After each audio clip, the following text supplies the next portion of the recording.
Good morning, good morning, good morning. Hey Chip, how are you? Got my Bible, got my coffee.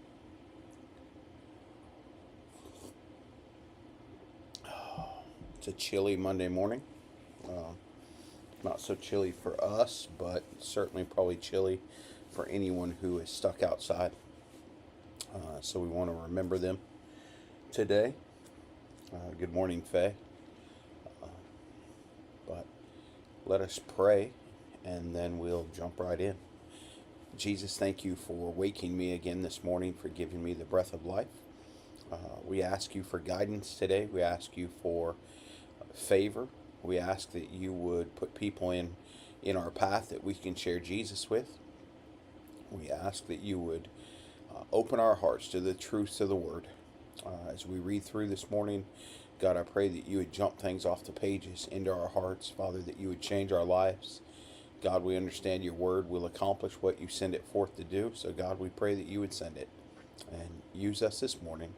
Allow people to see this and be blessed. It's in Jesus' name. Amen. All right.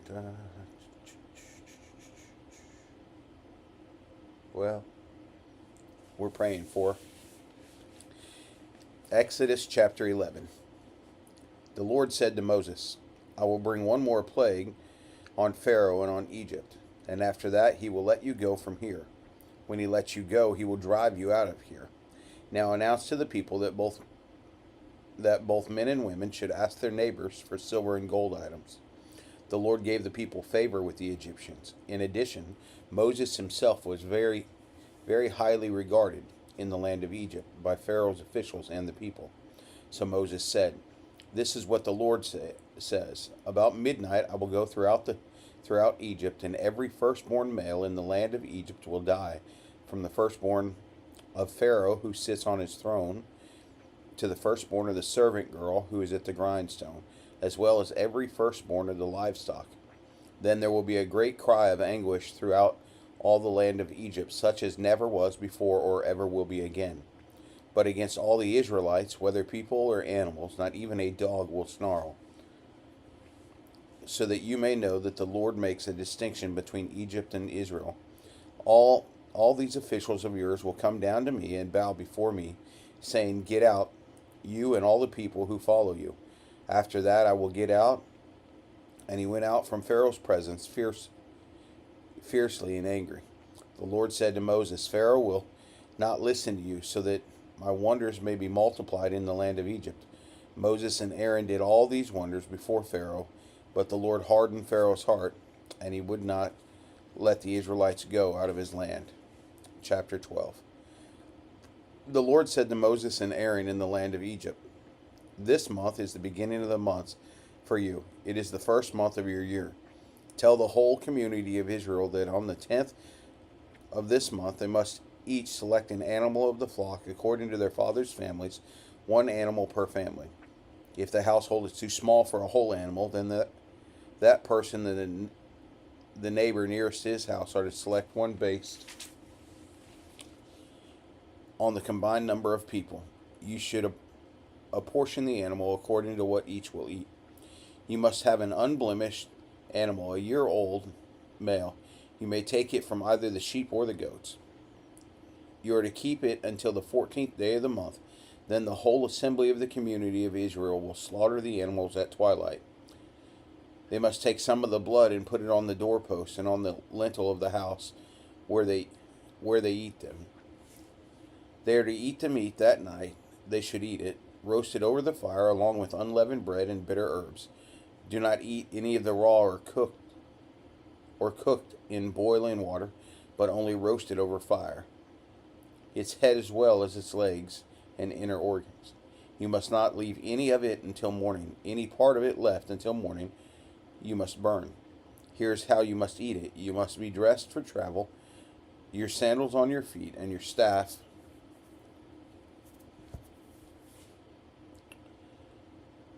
and your staff in your hand. You are to eat it in a hurry. It is the Lord's Passover.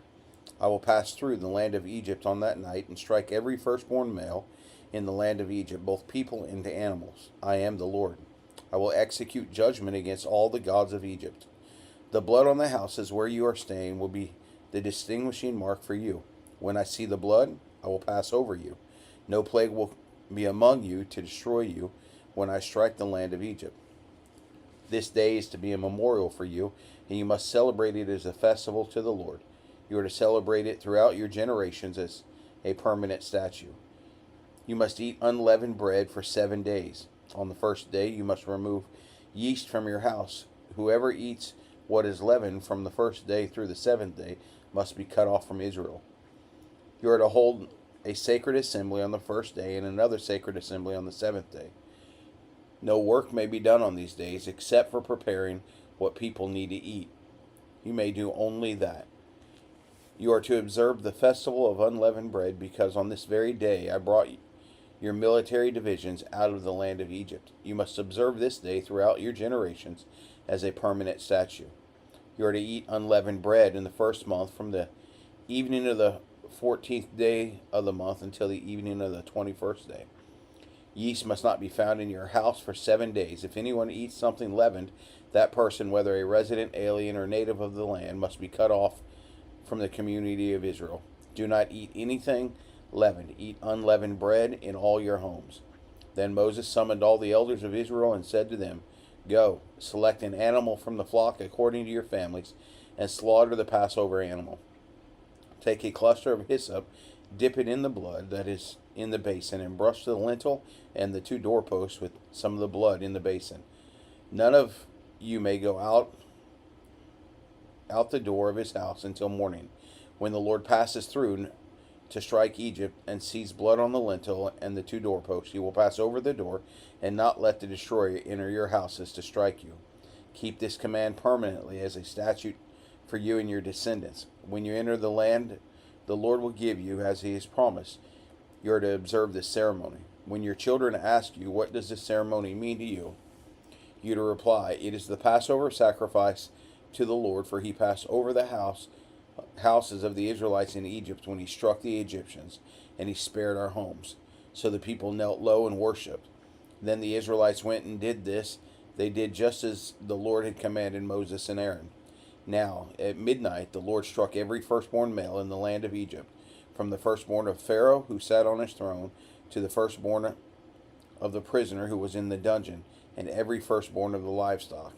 During the night, Pharaoh got up, he along with his officials and all the Egyptians, and there was a loud wailing throughout Egypt because there wasn't a household without someone dead. He summoned Moses and Aaron during the night and said, Get out immediately from among my people, both you and the Israelites. Go, worship the Lord as you have said. Take even your flocks and your herds as you have asked, and leave, and also bless me. Now the Egyptians pressured the people in order to send them quickly out of the country, for they said, We're all going to die. So the people took their dough before it was leavened, with their kneading bowls wrapped up in their clothes and on their shoulders. The Israelites acted on Moses' word and asked the Egyptians for silver and gold items and for clothing. And the Lord gave the people such favor with the Egyptians that they gave them what they requested. In this way they plundered the Egyptians. The Israelites traveled from Ramses to Succoth, about 600,000 able-bodied men on foot, besides their families. A mixed crowd also went up with them, along with a huge number of livestock, both flocks and herds. The people baked the dough they had brought out of Egypt into unleavened loaves, since it had no yeast. For when they were driven out of Egypt, they could not delay, and had not prepared provisions for themselves. The time that the Israelites lived in Egypt was 430 years. At the end of 430 years, on the same day, all the Lord's military divisions went out of the land of Egypt. It was a night of vigil in honor of the Lord, because he would bring them out of the land of Egypt.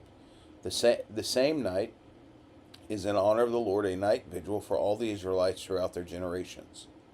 The Lord said to Moses and Aaron, This is the statute of the Passover. No foreigner may eat it, but any slave a man has purchased may eat after you have circumcised him.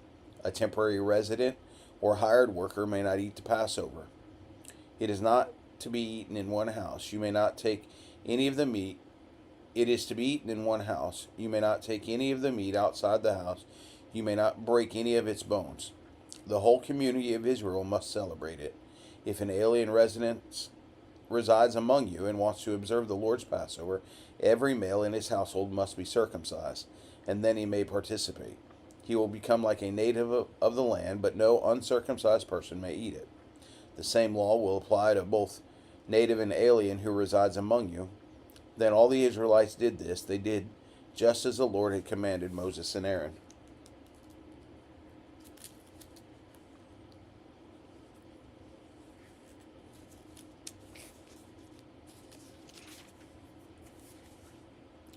On the same day, the Lord brought the Israelites out of the land of Egypt according to their military divisions. The Lord spoke to Moses, "Consecrate every firstborn male to me, the firstborn from every womb among the Israelites, both man and domestic animal, it is mine." Then Moses said to the people, "Remember this day when you came out of Egypt, out of the place of slavery, for the Lord brought you out of here by strength of his hand. Nothing leavened may be eaten. Today in the month of Abib, you are going out. When the Lord brings you into the land of the Canaanites, Hittites, Amorites, Hivites, and Jebusites, which he swore to your ancestors that he would give you, a land flowing with milk and honey, you must carry out this ceremony in this month. For 7 days you must eat unleavened bread, and on the seventh day there is to be a festival to the Lord. Unleavened bread is to be eaten for those 7 days. Nothing leavened may be found among you, and no yeast may be found among you in all your territory. On that day explain to your son, this is because the Lord did for me when I came out of Egypt. Let it serve as a sign for you on your hand and as a reminder on your forehead, so that the Lord's instruction may be in your mouth. For the Lord brought you out of Egypt with a strong hand. Keep this statute at its appointed time from year to year. When the Lord brings you into the land of the Canaanites, as he swore to you and your ancestors, and gives it to you, you are to present to the Lord every firstborn male of the womb. All firstborn offspring of the livestock you own that are males will be the Lord's. You must redeem every firstborn of a donkey with a flock animal, but if you do not redeem it, break its neck. However, you must redeem every firstborn among your sons. In the future, when your son asks you, "What does this mean?" say to him, "By the strength of his hand, the Lord brought us out of Egypt, out of the place of slavery. When Pharaoh stubbornly refused to let us go, the Lord killed every firstborn male in the land of Egypt, both the firstborn of humans and the firstborn of livestock. That is why I sacrifice to the Lord all the firstborn of the womb that are males, but I redeem all the firstborn of my sons. So let it be a sign on your hand and a symbol on your forehead, for the Lord brought us out of Egypt by the strength of his hand." Coffee break.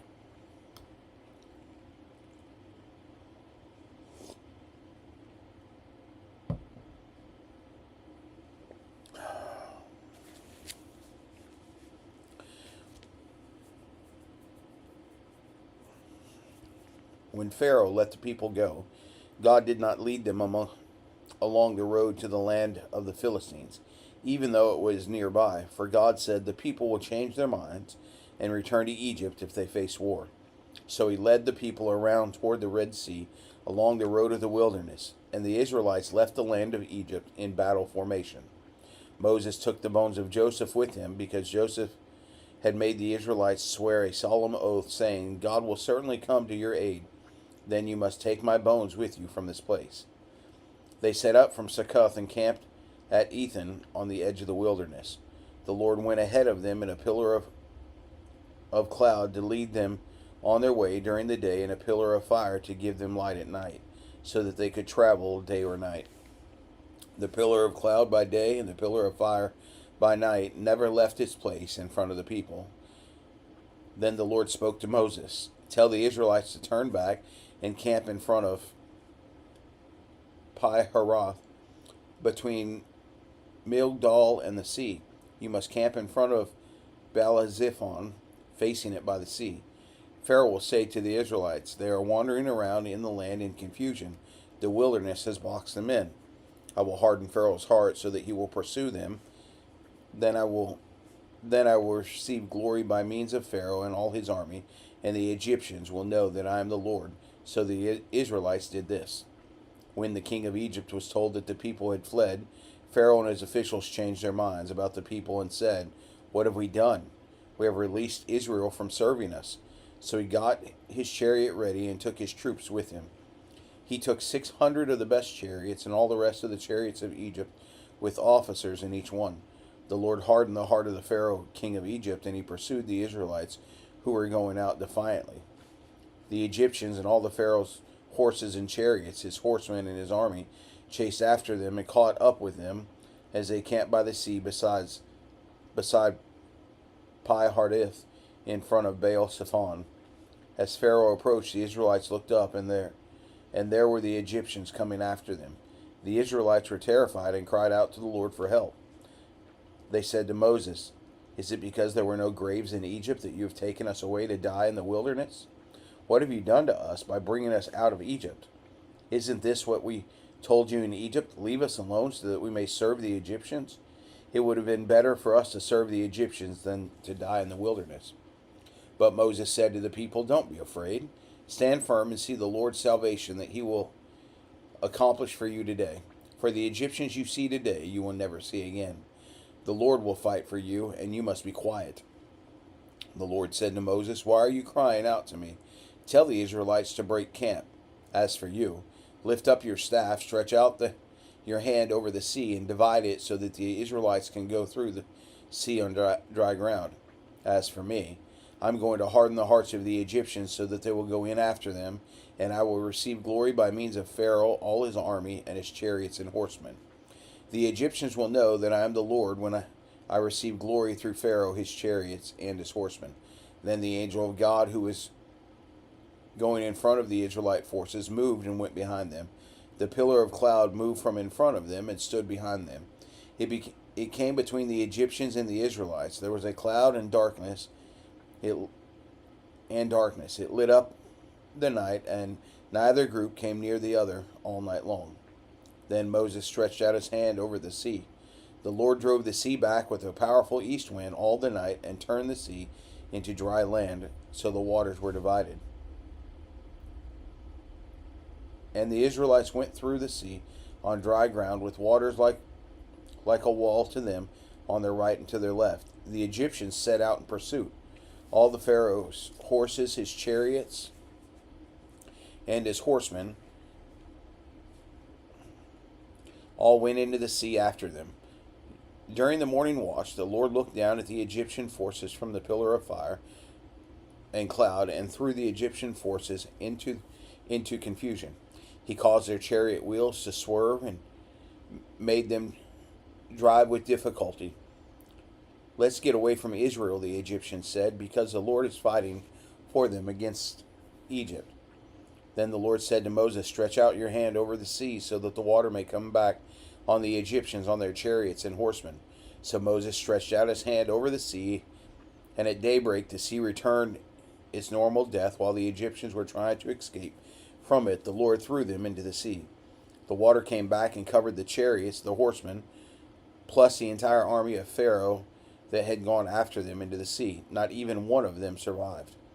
But the Israelites had walked through the sea on dry ground, with waters like a wall to them on their right and their left. That day the Lord saved Israel from the power of the Egyptians, and Israel saw the Egyptians dead on the seashore. When Israel saw that great power that the Lord used against the Egyptians, the people feared the Lord and believed in him and his servant Moses. Chapter 15. Then Moses and the Israelites sang this song to the Lord. They said, "I will sing to the Lord, for he is highly exalted. He has thrown the horse and its rider into the sea. The Lord is my strength and my song. He has become my salvation. This is my God, and I will praise him, my father's God, and I will exalt him. The Lord is a warrior. The Lord is his name. He threw Pharaoh's chariots and his army into the sea. The elite of his officers were drowned in the Red Sea. The floods covered them. They sank to the depths like a stone. Lord, your right hand is glorious in power, Lord. Your right hand shattered the enemy. You overthrew your adversaries by your great majesty. You unleashed your burning wrath. It consumed them like stubble. The water headed up at the blast from your nostrils. Your current stood firm like a dam. The watery depths congealed in the heart of the sea. The enemy said, "I will pursue. I will overtake, I will divide the spoil. My desire will be glorified at their expense, and I will draw my sword, my hand will destroy them. But you blew your breath, and the sea covered them. They sank like lead in the mighty waters. Lord, who is like you among the gods? Who is like you, glorious in holiness, revered with praises, performing wonders? You stretched out your right hand, and the earth swallowed them. With your faithful love, you will lead the people you have redeemed. You will guide them to your holy dwelling with your strength. When the people hear, they will shudder. Anguish will seize the inhabitants of Philistia. Then the chiefs of Edom will be terrified. Trembling will seize the leaders of Moab. All the inhabitants of Canaan will panic. Terror and dread will fall on them. They will be as still as a stone because of your powerful arm until your people pass by. Lord, until the people whom you purchase pass by. You will bring them in and plant them on the mountains of your possession. Lord, you have prepared the place for your dwelling, Lord. Your hands have established the sanctuary. The Lord will reign forever and ever. When Pharaoh's horses and his chariots and horsemen went into the sea, the Lord brought the water of the sea back over them, but the Israelites walked through the sea on dry ground. Then the prophetess Miriam, Aaron's sister, took the tambourine in her hand, and all the women came out following with her, tambourine and dancing. Miriam sang to them, "Sing to the Lord, for he is highly exalted. He has thrown the horse and its rider into the sea." Then Moses led Israel from the Red Sea, and they went out into the wilderness of Shur. They journeyed for 3 days in the wilderness without finding water. They came to Marah, but they could not drink the water at Marah because it was bitter. That is why it was named Marah. The people grumbled to Moses, "What are we going to drink?" So he cried to the Lord, and the Lord showed him a tree. When he threw it into the water, the water became drinkable, and the Lord made a statute and ordinance for them at Marah, and he tested them there. He said, "If you will carefully obey the Lord your God, do what is right in his sight, pay attention to his commands, and keep all his statutes, I will not inflict illness on you that I inflicted on the Egyptians, for I am the Lord who heals you." Then they came to Elim, where there were 12 springs and 70 date palms, and they camped there by the water. You're okay, Pam. Don't worry about it. Chapter 16. The entire Israelite community departed from Elim and came to the wilderness of Sin, which is between Elim and Sinai, on the 15th day of the second month after they had left the land of Egypt. The entire Israelite community grumbled against Moses and Aaron in the wilderness. The Israelites said to them, "If only we had died in the Lord's hand in the land of Egypt, when we sat by the pots of meat and ate all the bread we wanted. Instead, you brought us out into the wilderness to make this whole assembly die of hunger." Then the Lord said to Moses, "I am going to rain bread from heaven for you. The people are going to go out each day and gather enough for that day. This way I will test them to see whether or not they will follow my instructions. On the 6th day, when they prepare what they bring in, it will be twice as much as what they gather on the other days." So Moses and Aaron said to all the Israelites, "This evening you will know that it was the Lord who brought you out of the land of Egypt, and in the morning you will see the Lord's glory, because he has heard your complaints about him. For who are we you complain about us?" Moses continued, "The Lord will give you meat to eat this evening and all the bread you want in the morning, for he has heard your complaints about that you are raising against him. Who are we? Your complaints are not against us, but against the Lord." Then Moses told Aaron, "Say to the entire Israelite community, 'Come before the Lord, for he has heard your complaints.'"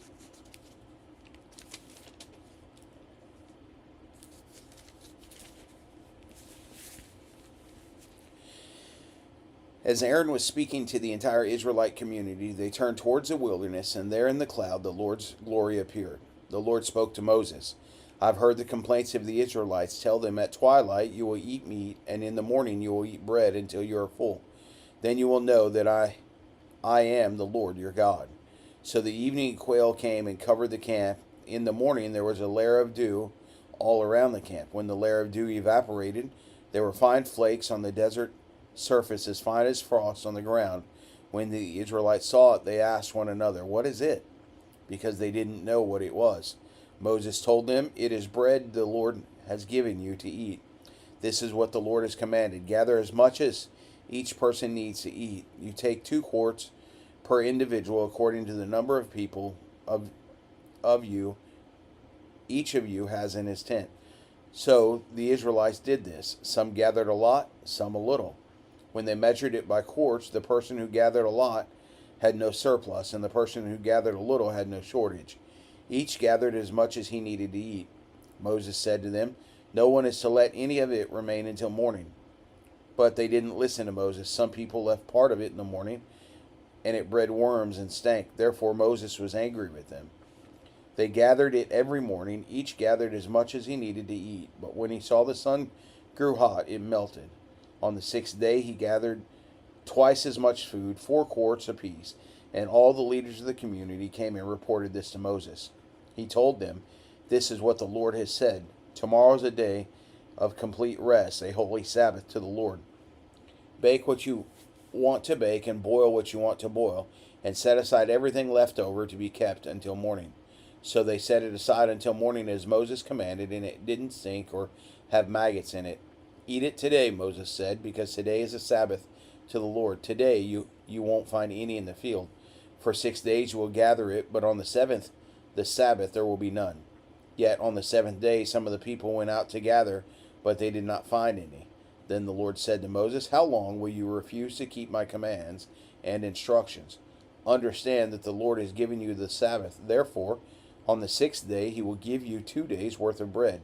Each of you stay where you are. No one is to leave his place on the 7th day." So the people rested on the 7th day. The house of Israel named the substance manna. It resembled a coriander seed, as white, and tasted like waters made with honey. Moses said, "This is what the Lord has commanded. 2 quarts of it are to be preserved throughout your generations, so that they may see the bread I fed you in the wilderness when I brought you out of the land of Egypt." Moses told Aaron, "Take a container and put 2 quarts in it, 2 quarts of manna in it. Then place it before the Lord to be preserved throughout your generations."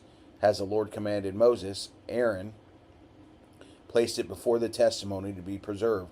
The Israelites ate manna for 40 years until they came to an inhabited land. They ate manna until they reached the border of the land of Canaan. They used a measure called an omer, which held 2 quarts. Coffee break.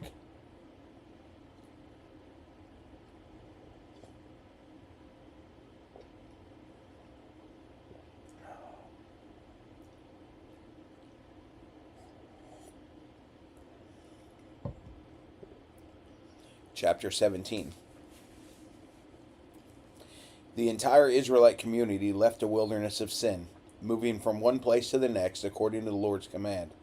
They camped at Rephidim, but there was no water for the people to drink. So the people complained to Moses, "Give us water to drink." "Why are you complaining to me?" Moses replied to them. "Why are you testing the Lord?" But the people thirsted there for water and grumbled against Moses. They said, "Why did you ever bring us up from Egypt to kill us and our children and our livestock with thirst?"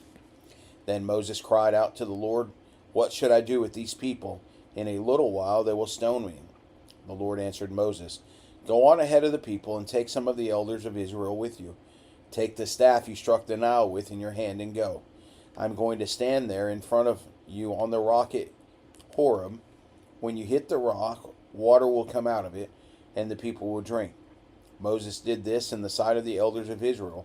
He named the place Massah and Meribah, because the Israelites complained, and because they tested the Lord, saying, "Is the Lord among us or not?" At Rephidim, Amalek came and fought against Israel. Moses said to Joshua, "Select some men for us and go and fight against Amalek. Tomorrow I will stand on the hilltop with God's staff in my hand." Joshua did as Moses had told him and fought against Amalek, while Moses, Aaron, and Hur went on to the top of the hill. While Moses held his hand, Israel prevailed, but whenever he put his hands down, Amalek prevailed. When Moses' hands grew heavy, they took a stone and put it under him, and he sat down on it, and Aaron and Hur supported his hands on one side, one on one side and one on the other side, so that his hands remained steady until the sun went down. So Joshua defeated Amalek and his army with the sword. The Lord said to Moses, "Write this down on a scroll as a reminder and recite it to Joshua. I will completely blot out the memory of Amalek under heaven." And Moses built an altar and named it, "The Lord is my banner." He said, "Indeed, my hand is lifted up toward the Lord's throne, and the Lord will be at war with Amalek from generation to generation." Chapter 18. Moses' father-in-law Jethro and the priest of Midian, heard about everything that God had done for Moses and for God's people Israel, and the Lord brought Israel out of Egypt. Now Jethro, Moses' father-in-law, had taken Zipporah, Moses' wife, after he had sent her back, along with her 2 sons, one of whom was named Gershom, because Moses had said, "I've been a resident alien in a foreign land." And now Eleazar, because he had said, and the other Eleazar, because he had said, "The God of my father was my helper and rescued me from Pharaoh's sword." Moses' father-in-law Jethro, along with Moses' wife and his sons, came to him in the wilderness where he was camped on the mountain of God. He sent word to Moses, "I, your father-in-law Jethro, am coming to you with your wife and her 2 sons." So Moses went out to meet his father-in-law, bowed down, and kissed him. Then they asked each other how they had been, and went into the tent. Moses recounted to his father-in-law all the Lord had done to Pharaoh and to the Egyptians for Israel's sake, all the hardships that had confronted them on the way, and how the Lord rescued them. Jethro rejoiced over all the good things the Lord had done for Israel when he had rescued them from the power of the Egyptians. "Blessed be the Lord," Jethro exclaimed, "who rescued you from the power of Egypt and from the power of the Pharaoh. He has rescued the people from under the power of Egypt. Now I know the Lord is greater than all the gods, because he did wonders when the Egyptians acted ignorantly against Israel." Then Jethro, Moses' father-in-law, brought a burnt offering and sacrifices to God. And Aaron came with all the elders of Israel to eat with Moses, his father-in-law, in God's presence. The next day Moses sat down to judge the people. They stood around Moses from morning until evening. When Moses' father-in-law saw everything he was doing for them, he asked, "What is this you're doing for the people? Why are you alone sitting as judge, while all the people stand around from morning until evening?" Moses replied to his father-in-law, "Because the people come to me to inquire of God. Whenever they have a dispute, it comes to me. I make a decision between the one man and another. I teach them God's statutes and laws." "What you're doing is not good," Moses' father-in-law said to him. "You will certainly wear out both yourself and these people who are with you, because the task is too heavy for you. You can't do it alone. Now listen to me. I will give you some advice, and God be with you. You be the one to represent the people before God and bring their cases to him. Instruct them about the statutes and the laws, and teach them the way to live and what they must do. But you should select from all the people able men, God-fearing, trustworthy, and hating dishonest profit. Place them over the people as commanders of thousands, hundreds, fifties, and tens. They should judge the people at all times. Then they can bring you every major case, but judge every minor case themselves. In this way you will lighten your load, and they will bear it with you. If you do this, and God directs you, you will be able to endure, and all these people will be able to go home satisfied." Moses listened to his father-in-law and did everything he said. So Moses chose able men from all of Israel, and made them leaders over the people as commanders of thousands, hundreds, fifties, and tens. They judged the people at all times. They would bring hard cases to Moses, but they would judge every minor case himself. Moses let his father-in-law go, and he journeyed to his own land. Chapter 19. In the 3rd month, from the very day the Israelites left the land of Egypt and came to the Sinai wilderness, they traveled from Rephidim and came to the Sinai wilderness and camped in the wilderness. Israel camped there in front of the mountain. Moses went up the mountain to God, and the Lord called to him from the mountain. "This is what you must say to the house of Jacob and explain to the Israelites. You have seen what I did in Egypt or you have seen what I did to the Egyptians, and how I carried you on eagle's wings and brought you to myself. Now, if you will carefully listen to and keep my covenant, you will be my own possession out of all the people, although the whole earth is mine. And you will be my kingdom of priests and my holy nation. These are the words that you are to say to the Israelites. After Moses came back, he summoned the elders of the people and set before them all the words the Lord had commanded him. Then all the people responded together, "We will do what the Lord has spoken." So Moses brought the people's words back to the Lord.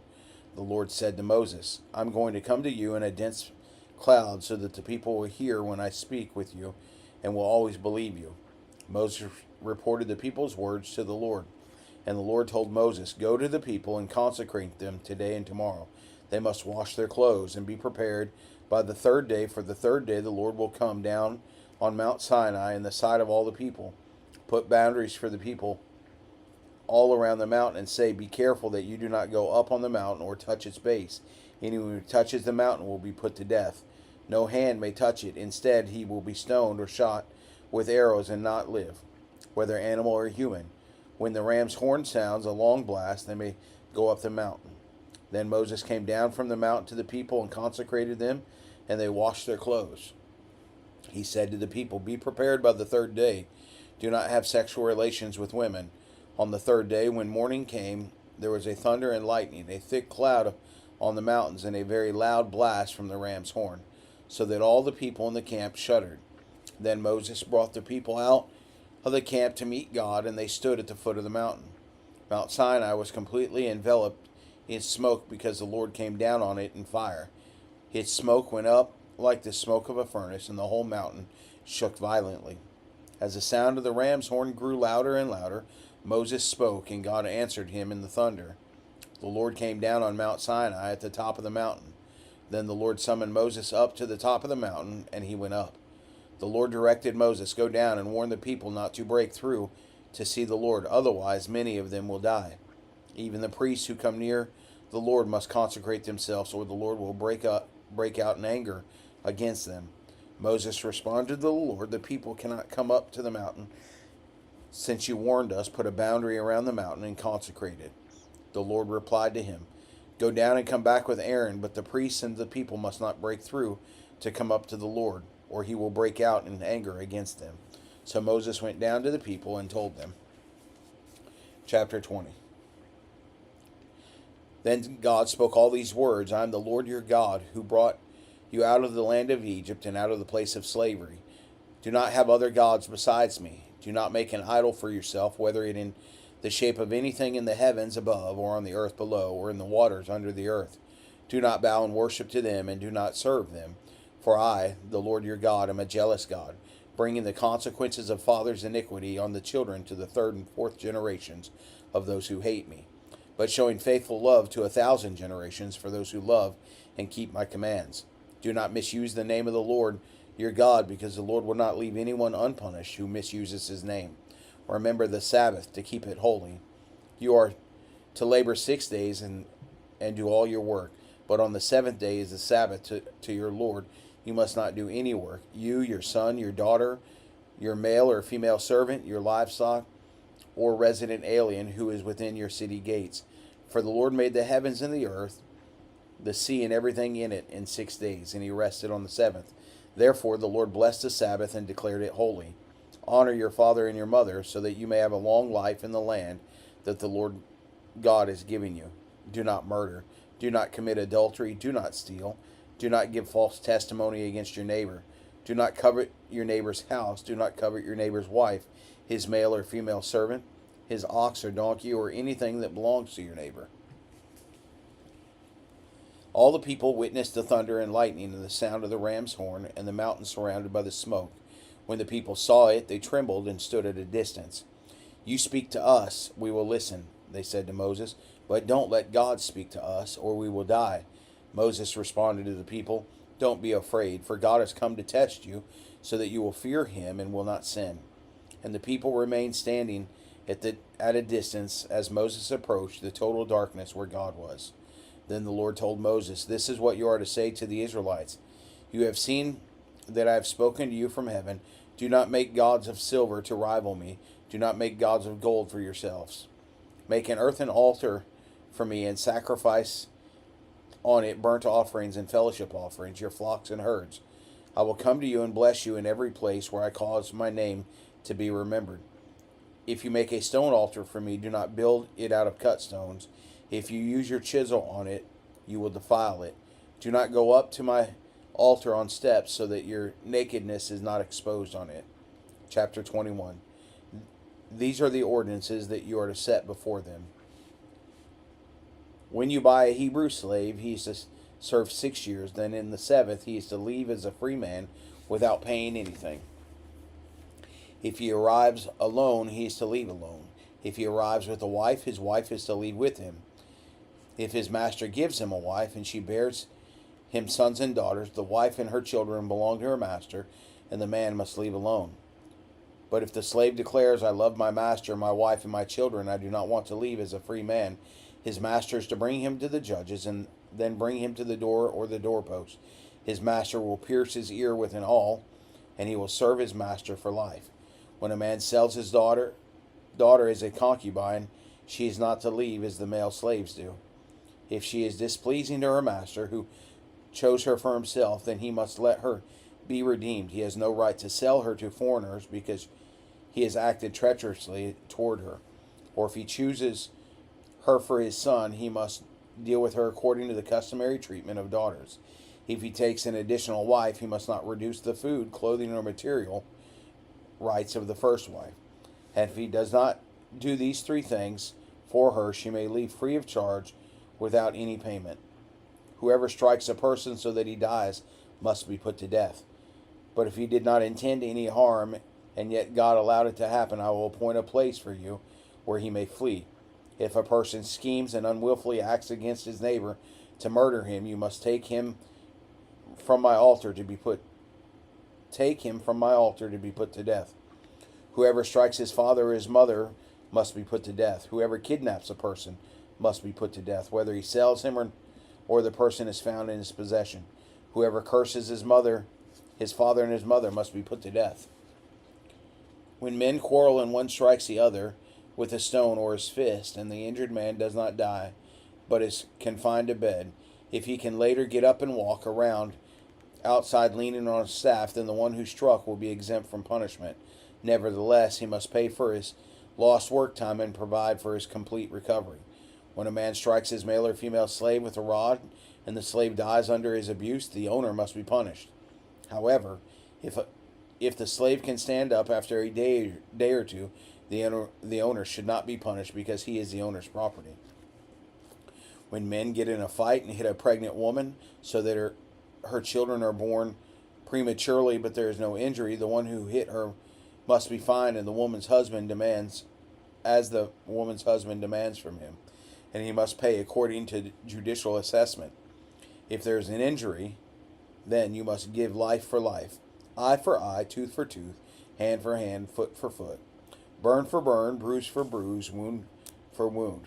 When a man strikes the eye of his male or female slave and destroys it, he must let the slave go free in compensation for his eye. If he knocks out the tooth of his male or female slave, he must let the slave go free in compensation for his tooth. When an ox gores a man or a woman to death, the ox must be stoned, and its meat may not be eaten, but the ox's owner is innocent. However, if the ox was in the habit of goring, and its owner has been warned, yet does not restrain it, and kills a man or a woman, the ox must be stoned, and its owner must also be put to death. If instead a ransom is demanded of him, he can pay the redemption price for his life in the full amount demanded from him. If it gores a son or a daughter, he is to be dealt with according in the same law. If the ox gores a male or female slave, he must give 30 shekels of silver to the slave's master, and the ox must be stoned. When a man uncovers a pit or digs a pit and does not cover it, and an ox or a donkey falls into it, the owner of the pit must give compensation. He must pay to its owner, but the dead animal will become his. When a man's ox injures his neighbor's ox, and it dies, they must sell the live ox and divide its proceeds. They must also divide the dead animal. If, however, it's known that the ox was in the habit of goring, yet its owner has not restrained it, he must compensate fully, ox for ox. The dead animal will become his.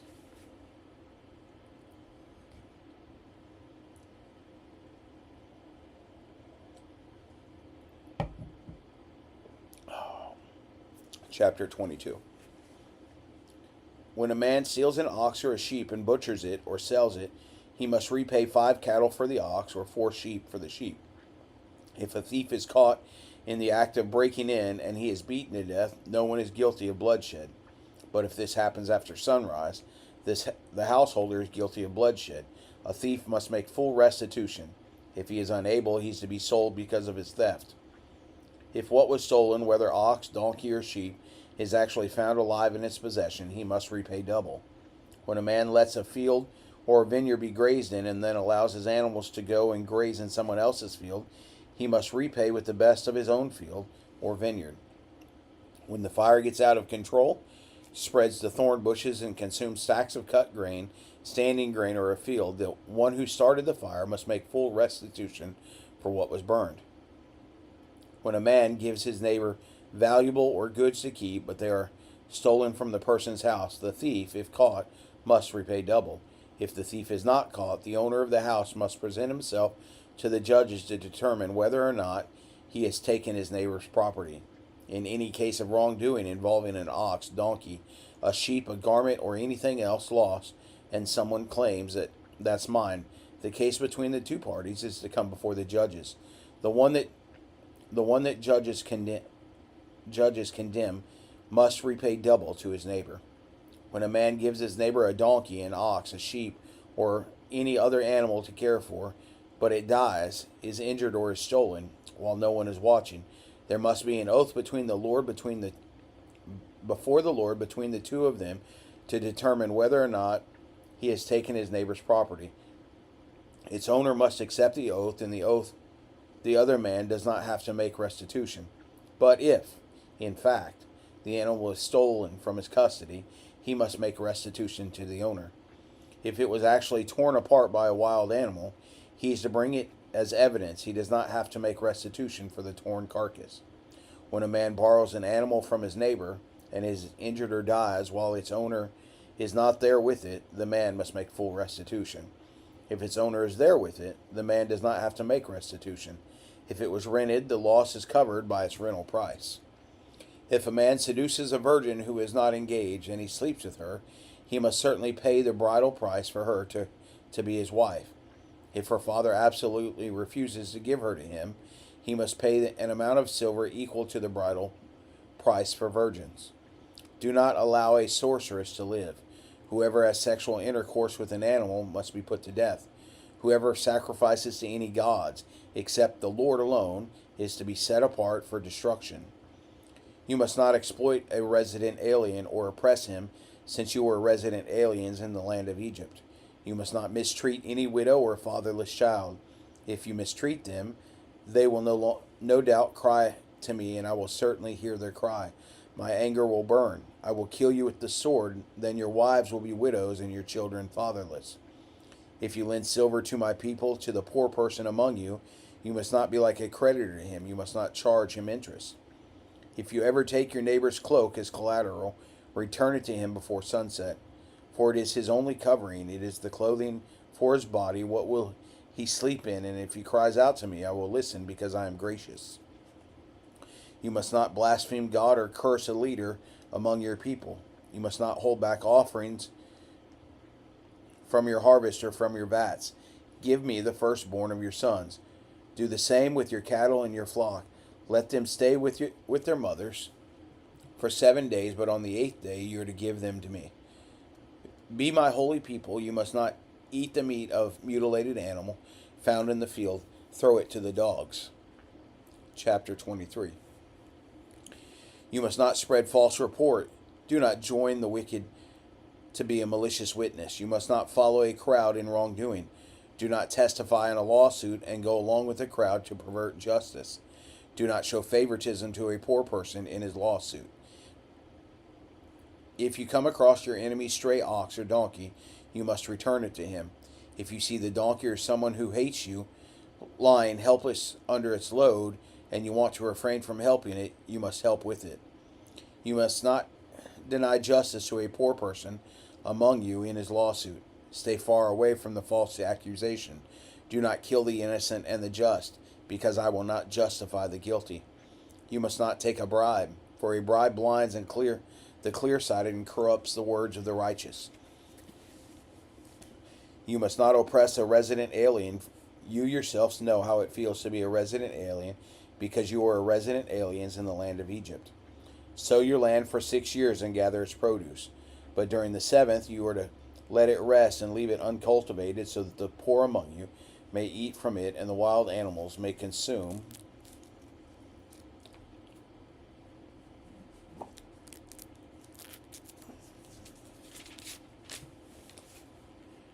what they leave. Do the same with your vineyard and your olive grove. Do your work for 6 days, but on the seventh day, so that your ox and your donkey may rest, the son of your female slaves as well as a resident alien may be refreshed. Pay strict attention to everything I have said to you.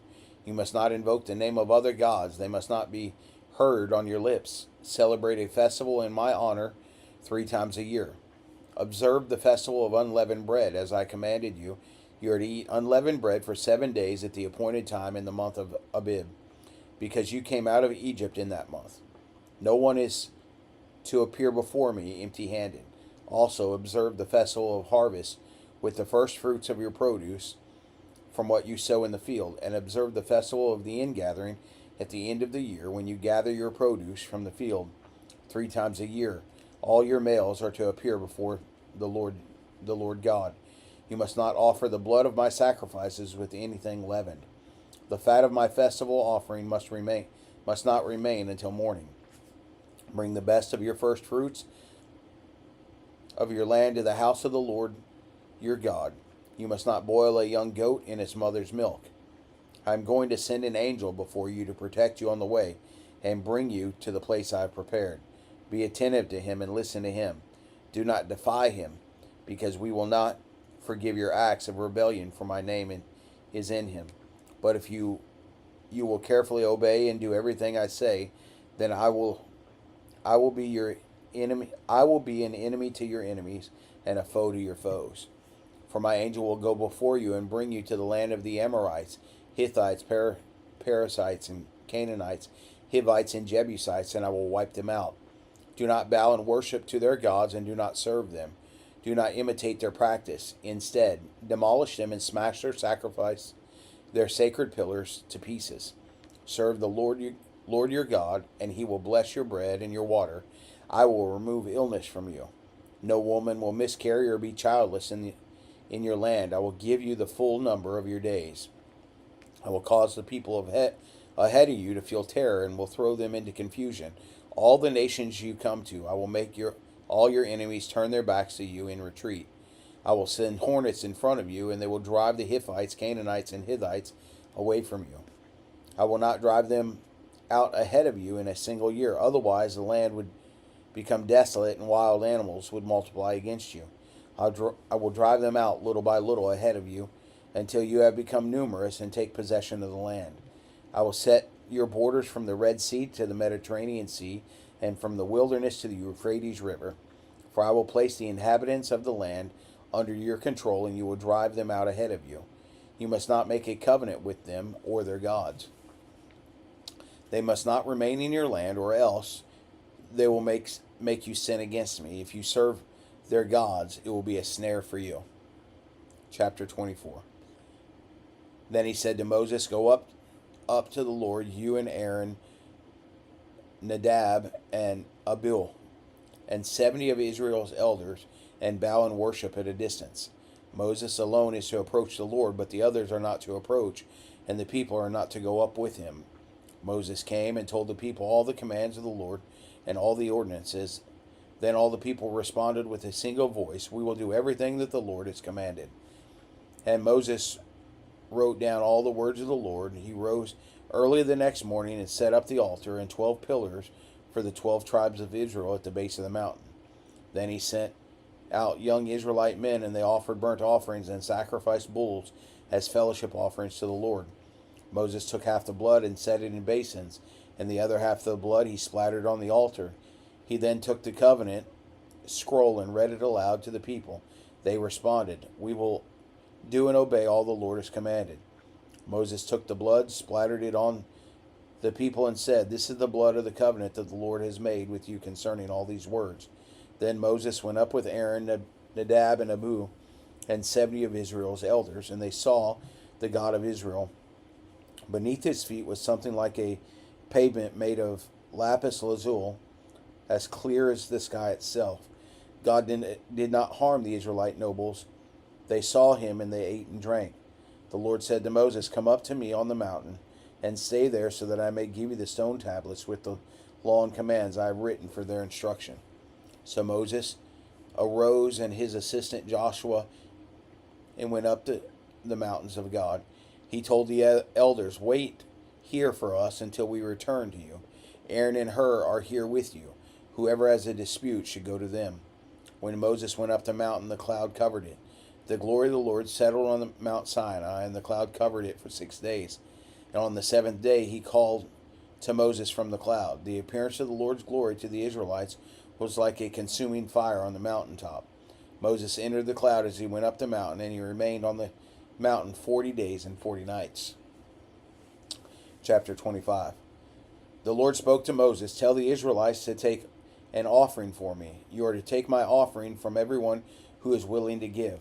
This is the offering you are to receive from them: gold, silver, and bronze, blue, purple, and scarlet yarn, fine linen, and goat hair, ram skin dyed red, and fine leather, acacia wood, oil for the light, spices for the anointing oil, and the fragrance incense, the onyx along with other gemstones for mounting on the ephod and breastplate. They are to make a sanctuary for me, that I may dwell among them. You must make it according to all that I show you, the pattern of the tabernacle, as well as the pattern of all its furnishings."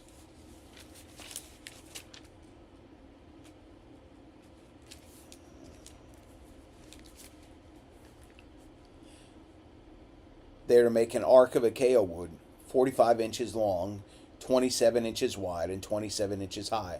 Overlay it with pure gold. Overlay both inside and out. Also make a gold molding all around it. Cast 4 gold rings on it and place them on its 4 feet, 2 rings on one side and 2 rings on the other. Make poles of acacia wood and overlay them with gold. Insert the poles into the rings on the sides of the ark in order to carry the ark with them. The poles are to remain in the rings of the ark. They must not be removed from it. Put the tablets of the testimony that I will give you into the ark. Make a mercy seat of pure gold, 45 inches long and 27 inches wide. Make 2 cherubim of gold. Make them of hammered work at the 2 ends of the mercy seat. Make 1 cherubim at one and 1 cherubim at the other end. At its 2 ends, make the cherubim of one piece with the mercy seat. The cherubim are to have wings spread out above it, covering the mercy seat with their wings, and are to face one another. The faces of the cherubim should be toward the mercy seat. Set the mercy seat on top of the ark, and put the tablets of the testimony that I will give you into the ark.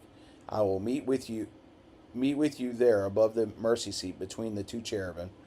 They are over the ark of the testimony. I will speak with you from there about all that I command you regarding the Israelites. You are to construct a table of acacia wood, 36 inches long, 18 inches wide, and 27 inches high. Overlay it with pure gold and make gold mounting all around it. Make a 3-inch frame all around it and make gold mounting for it all around its frame. Make 4 gold rings for it and attach the rings to the 4 corners of its 4 legs. The rings should be next to the frame as holders for the poles to carry the table. Make the poles of acacia wood and overlay them with gold, and the table can be carried by them. You are also to make its plates and cups, as well as the pitchers and bowls for pouring drink offerings. Make them out of pure gold. Put the bread of the presence on the table before me at all times. You are to make a lampstand out of pure hammered gold. It is to be made of one piece, and its base and shaft is ornamental cups, and its buds and petals. 6 branches are to extend from its sides. 3 branches of the lampstand from one side and 3 branches of the lampstand from the other side. There are to be 3 cups shaped like almond blossoms, each with a bud and petals on one branch, and 3 cups shaped like almond blossoms, each with a bud and petals on the next branch. It is to be this way for the 6 branches that extend from the lampstand. There are to be 4 cups shaped like almond blossoms on the lampstand, shaft along with its buds and petals. For the 6 branches that extend from the lampstand, a bud must be under the first pair and branches from it, a bud under the second pair and branches from it, a bud under the third pair and branches from it. Their buds and branches are to be of one piece, all of it to be one single hammered piece of pure gold. Make it 7 lamps, and set them up so they illuminate the area in front of it. Its snuffers and fire pans must be of pure gold. The lampstand will be, with all its utensils, is to be made from 75 pounds of pure gold. Be careful to make them according to the pattern that you have been shown on the mountain. All right. Well, we will pick up chapter 26 tomorrow. But today, I pray that you guys have a good day. Pam, we pray that you would feel better today. I pray that you guys would share this video, allow other people to be blessed with God's word. Thank you for joining me. God bless you. I love you. Have a great day today. See you tomorrow.